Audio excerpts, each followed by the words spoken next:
नमस्कार। आप सभी को वेदांत दर्पण के इस एपिसोड में आप सभी का स्वागत है।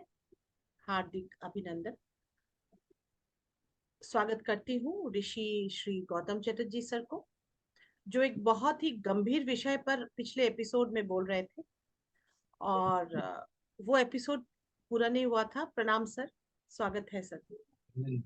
और हम लोग बहुत बहुत आभारी हैं कि इन कार्यक्रमों में आपका समय मिल रहा है, क्योंकि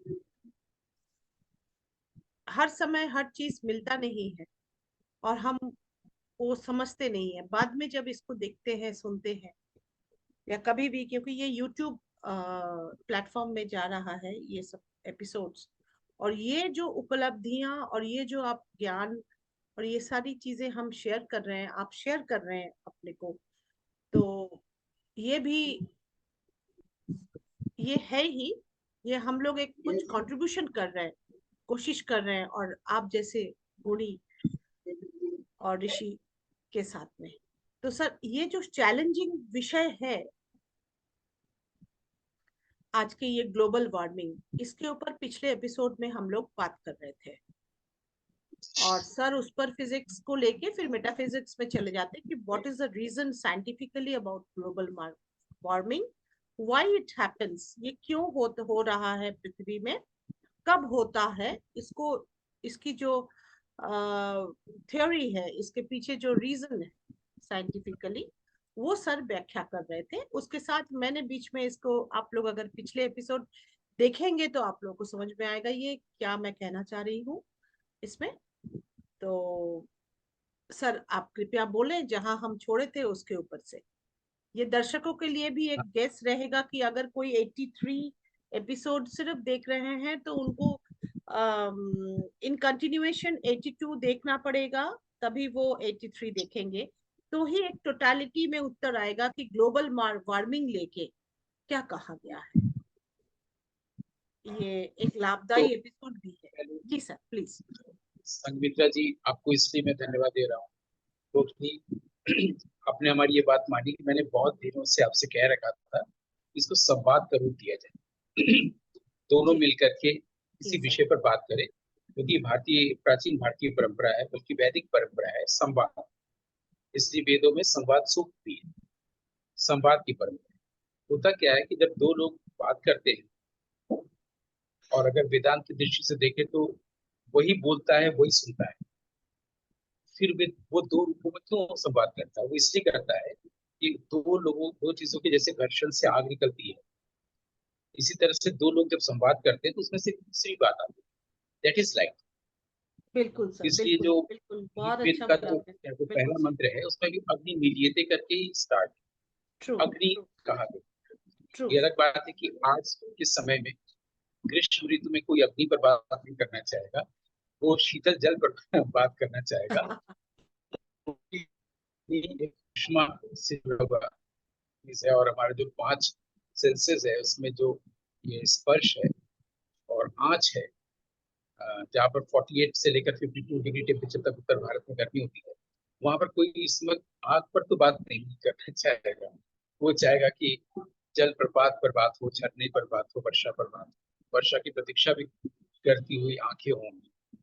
लेकिन ये अग्नि, वेद में जो अग्नि शब्द का प्रयोग किया गया है वो वाणी के वो बहुअर्थी, तो उसको वाणी के सेंस में भी है, और इस चीज पर भी है कि आत्मा के साथ अगर आप हैं तो वो अग्नि है, और वो आपके भीतर के सारी तकलीफ को जला देता है, भस्म कर देता है। ये अग्नि, इसलिए अग्नि मिलियते पहला ऋग्वेद का जो पहला मंत्र है वो यहाँ से शुरुआत है। ठीक है, अब हम आते हैं।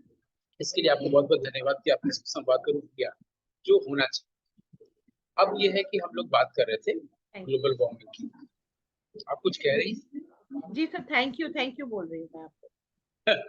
अच्छा, ग्लोबल वार्मिंग की हम लोग बात कर रहे थे, क्योंकि ये फिजिक्स का विषय है और ये मौसम विज्ञान का विषय नहीं है।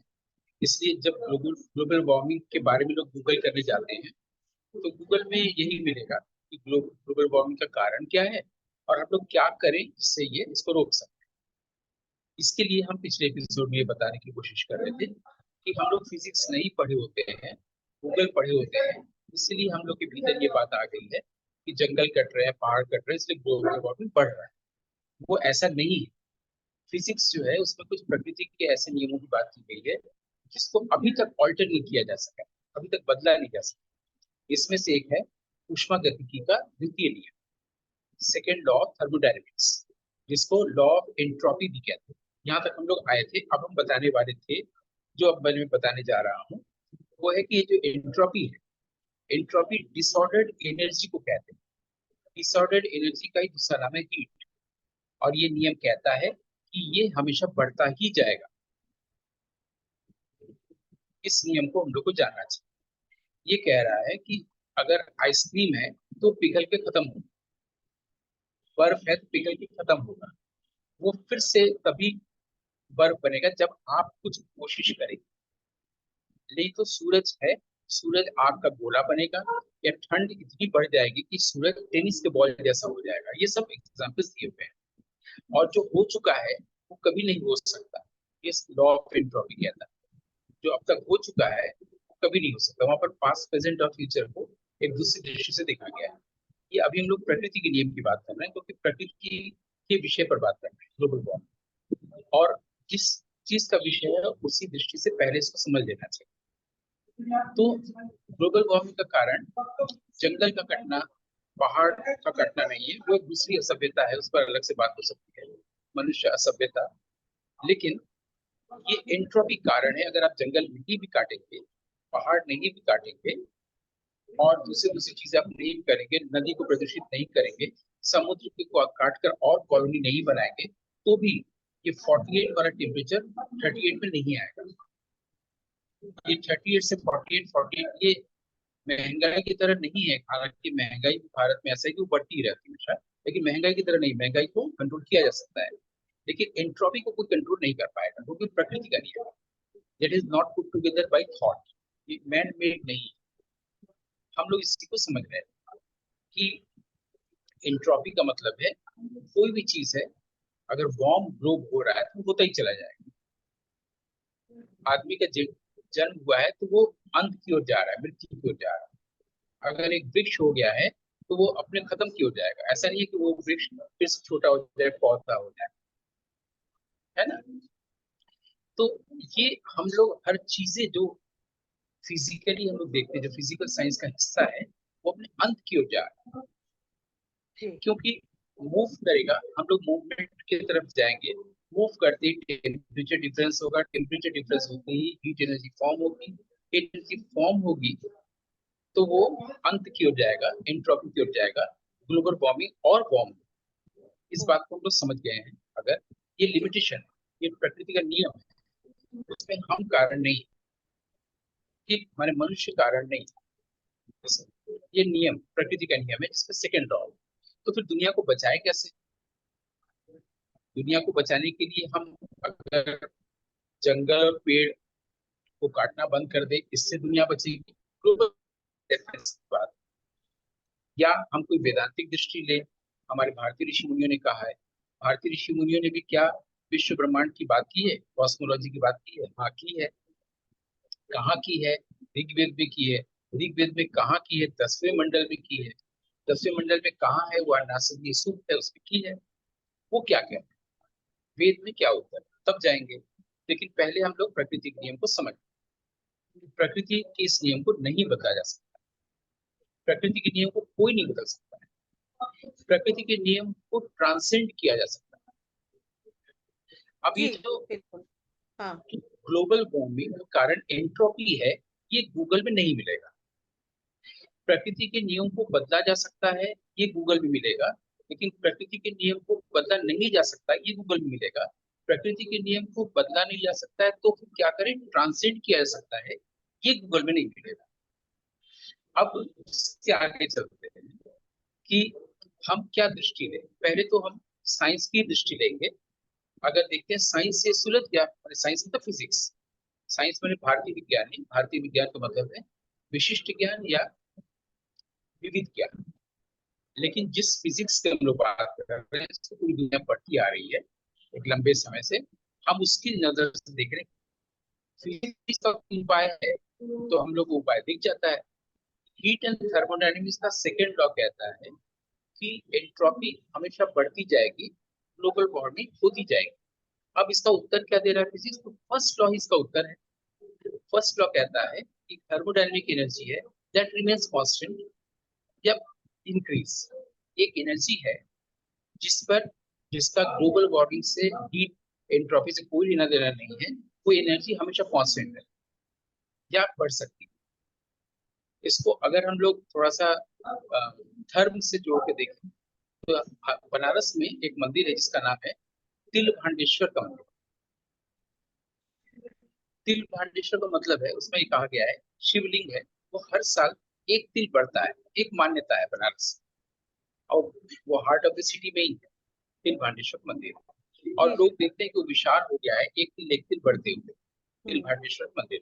बिल्कुल उसके सर। भंडारण इतना है, वो हर साल एक तिल बढ़ता है। अब कोई देख तो नहीं सकता, तो लेकिन पूरा शहर मानता है, और शहर मानता है, मानता आ रहा है, इसे पूरी दुनिया भी मानता है। उसको देखने जाया जा सकता है। अब हम जैसे लोग जो लेमैन हैं और चीजों को एक वैज्ञानिक दृष्टि से देखना चाहते हैं, और तो वो इसको रहस्य मानेगा, क्योंकि उसको तो दिखेगा नहीं कि हाँ सचमुच एक तिल बढ़ा के थे। तो इस रहस्य का अर्थ ये है कि हमारे यहाँ जो ब्रह्म कहा गया है, जिसको आत्मा कहा गया है, ब्रह्म शब्द में ही है कि जो हमेशा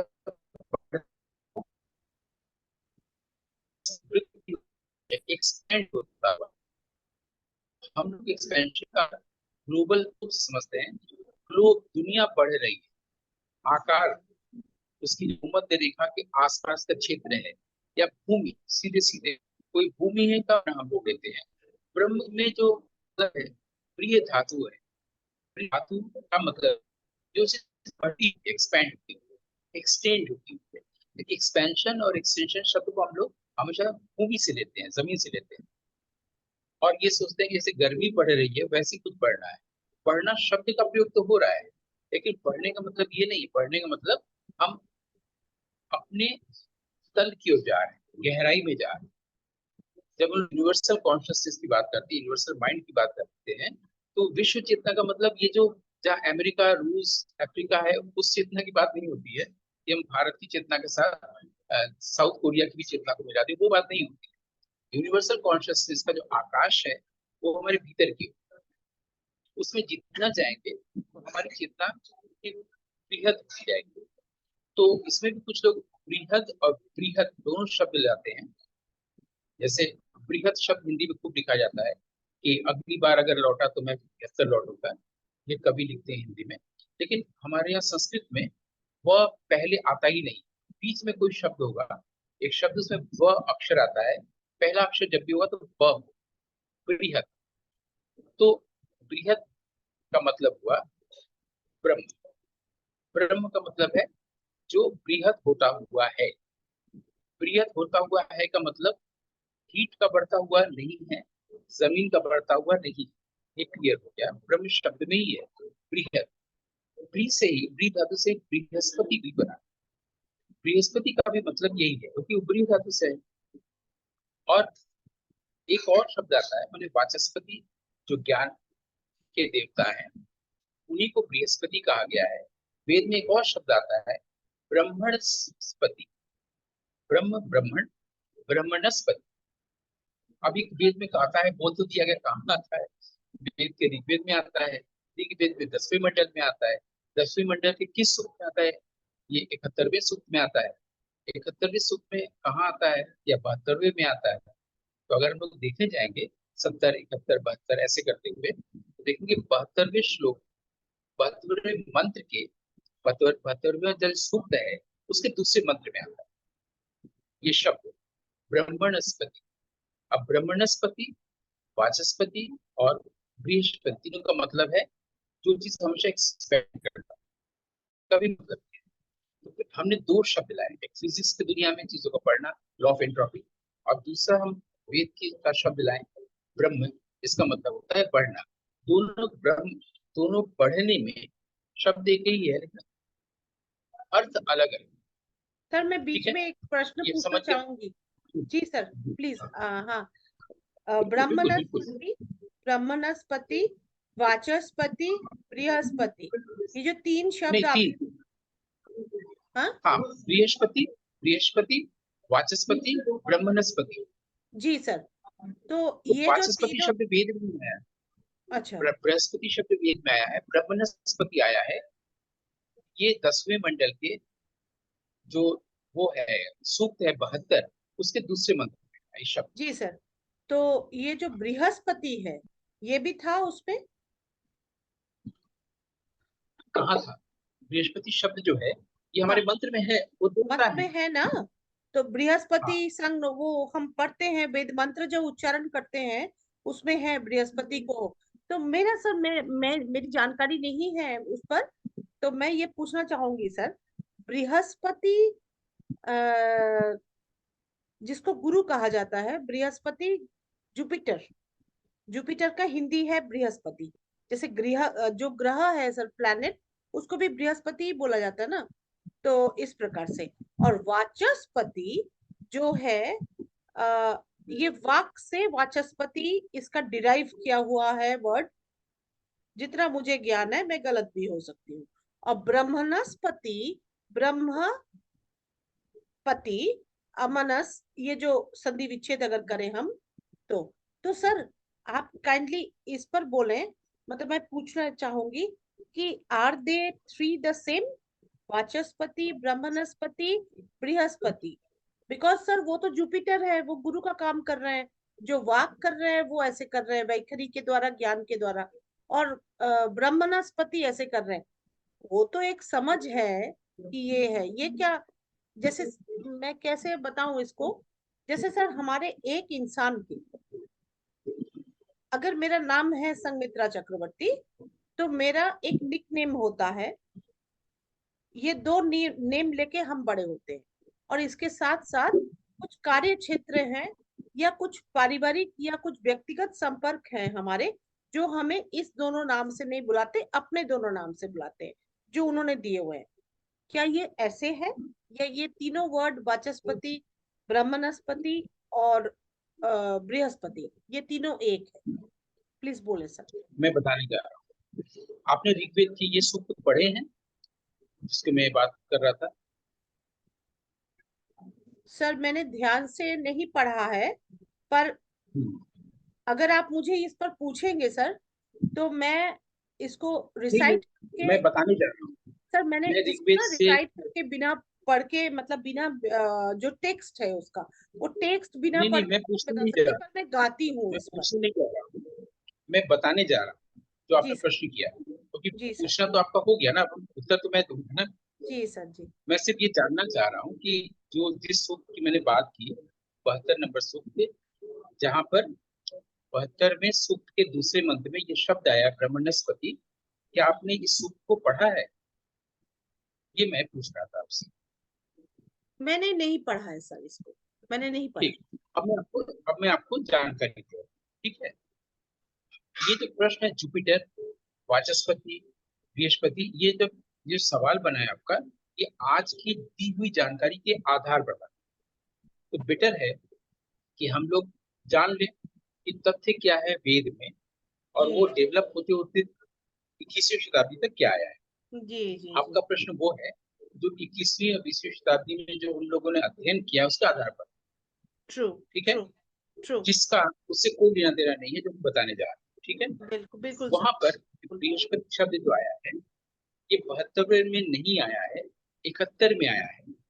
ओके, जो 10वें मंडल का जो सूक्ति 71 है, उसको बृहस्पति सूक्त भी कहा गया है, उसी को ज्ञान सूक्त भी कहा गया है। ठीक है, अब हम लोग आगे बढ़ेंगे कि उसमें कितने मंत्र हैं, मान लीजिए 11 मंत्र है, वो किस विषय पर बात करते हैं। इतना तो आप जानती ही हैं कि ऋग्वेद में कोई भी सूक्त में जितने भी मंत्र है, मंत्र के ऊपर लिखा रहता है इसका ऋषि कौन है, इसका देवता कौन है, और बिल्कुल ये बिल्कुल, किस छंद में है, ये क्या हाँ रहता है, हाँ ये हाँ हाँ सामान्य जानकारी है। हाँ, तो जो सूक्त 71 में जब चलते हैं, 1 से 70 तक खत्म हो गया, सीधे 71 पर आए हैं, तो वहां लिखा हुआ है ऋषि कौन है, बृहस्पति, देवता कौन है, ज्ञान। और उसका जो पहला मंत्र है वो आरंभ ऐसे होता है, बृहस्पति बृहस्पति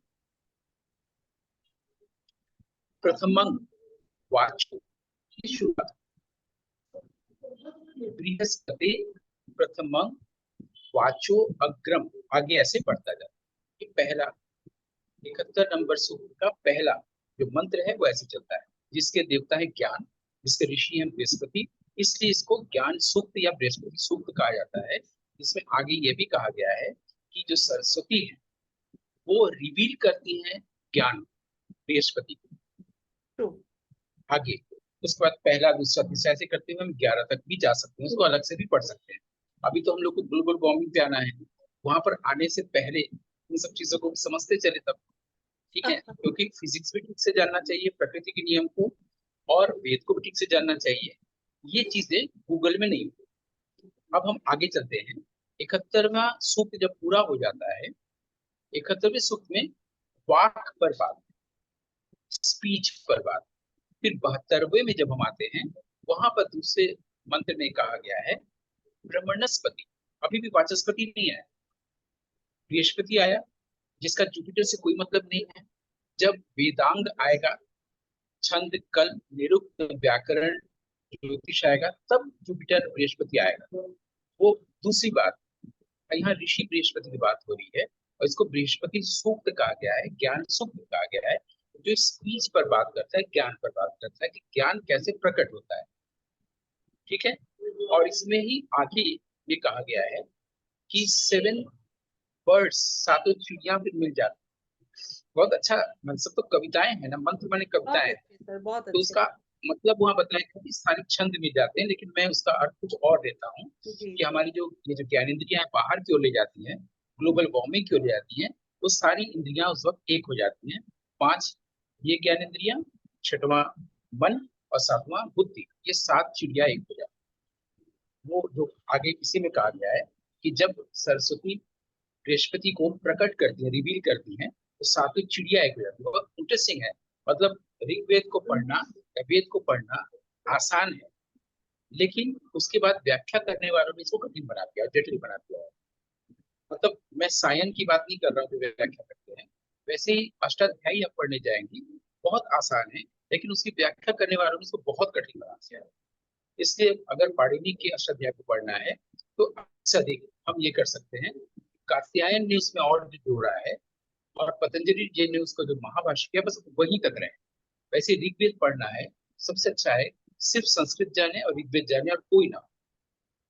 और अगर जानना भी हो तो हम कमेंट्री सायन का पढ़ सकते हैं। उन्होंने क्या कहा, बस डायरेक्ट पढ़ना चाहिए किसी चीज को, जो कि बचपन से मेरा पढ़ना हुआ, और अभी भी जो ये बोलना हो रहा है, ये उन दिनों का है जब मैं किशोर से युवा हो रहा था। उसी वक्त ये सब पढ़ना हुआ, किताब पढ़ना तब हुआ है जब मैं किशोर से युवा हो रहा था, और मैं यज्ञों पर भी मेरा संस्कार हुआ था। तब जब मैं ब्राह्मण देह बना था यज्ञ पे भी नियम के अनुसार, तब ये सब पढ़ना हुआ था। वो उसमें जितना याद है वो उतना अभी कहना हो पा रहा है, ठीक है।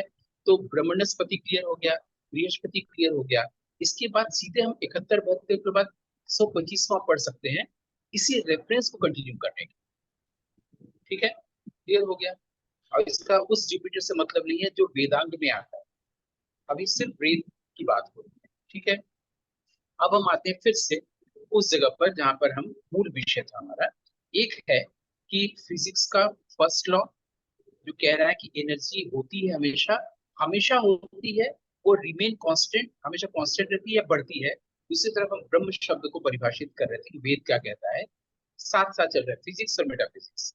ब्रह्म जो है प्रिय, प्रिय, ये शब्द जानने की जरूरत है। लोग लिख देते हैं, गूगल लिख देता है कि ये व्रीह या प्रिय धातु से बना है। ये व्रीह या प्रिय धातु से नहीं बना है। अगर हमारे जो श्रोता देख रहे हैं इसको, वो ये उनको जानना चाहिए कि गूगल में प्रिय लिखा होगा, प्रिय कोई धातु ही नहीं होता है, जो कि मैंने शुरू में जानबूझ के बोला।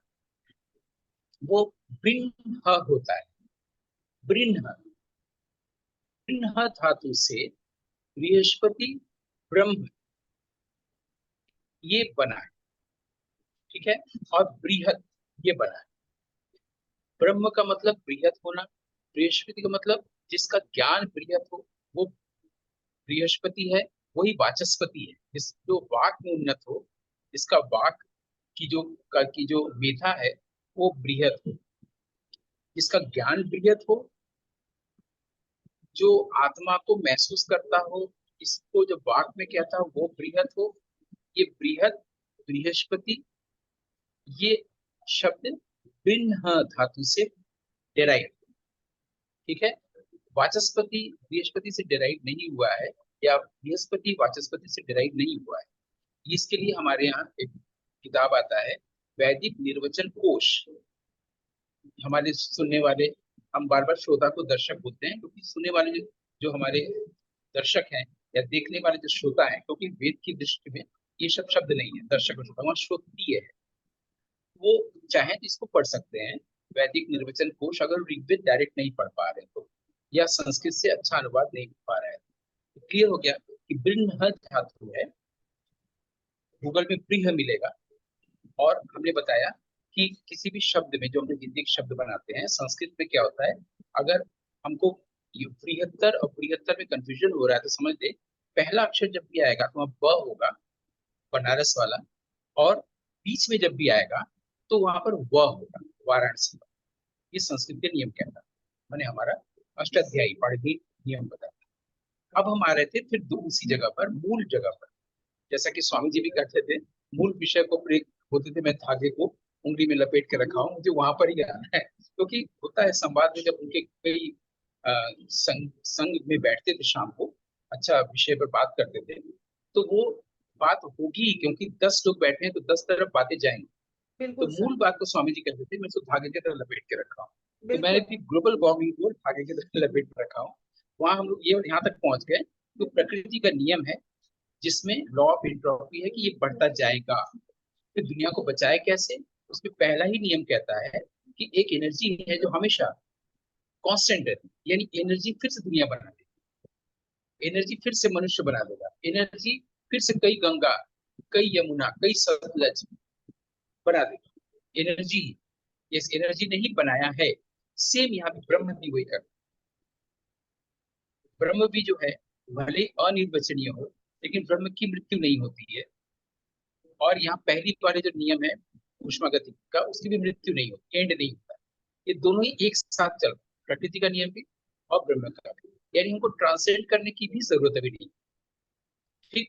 अभी जो ब्रह्म है, ये हमेशा विस्तार करता है, तंत्र की तरह बृहद होता है। बृहद का मतलब भूमि नहीं है, गर्मी और जाड़ा नहीं है। बृहद का मतलब है ज्ञान की दुनिया में हम क्रमशः बृहस्पति होते जाते हैं, इससे उसको ज्ञान के देवता कहा है ना। और जब जितना हम ज्ञान की ओर बढ़ते हैं, वही एक ऋषि का पाथ होता है, नॉलेज पाथ कहा गया है। वहां पर पहले ही बोल दिया गया है कि जो चीज हमारे लिए प्लेजरेबल है वो हमारे लिए नहीं, वैदिक ऋषि के लिए नहीं है। जो प्रेफरेबल है वही वैदिक ऋषि के लिए। ये अनुभव में दो चीजें हमेशा रहती है। कोई अनुभव मनुष्य को जब भी मिलता है, वो दो चीजें खुली मिली है ना, दूध और पानी मिला हुआ है। तो जो पानी है वो टेस्टी, जब भी हमको कोई चीज इंटरेस्टिंग लगता है, मजा आता है, तो प्लेजरेबल है।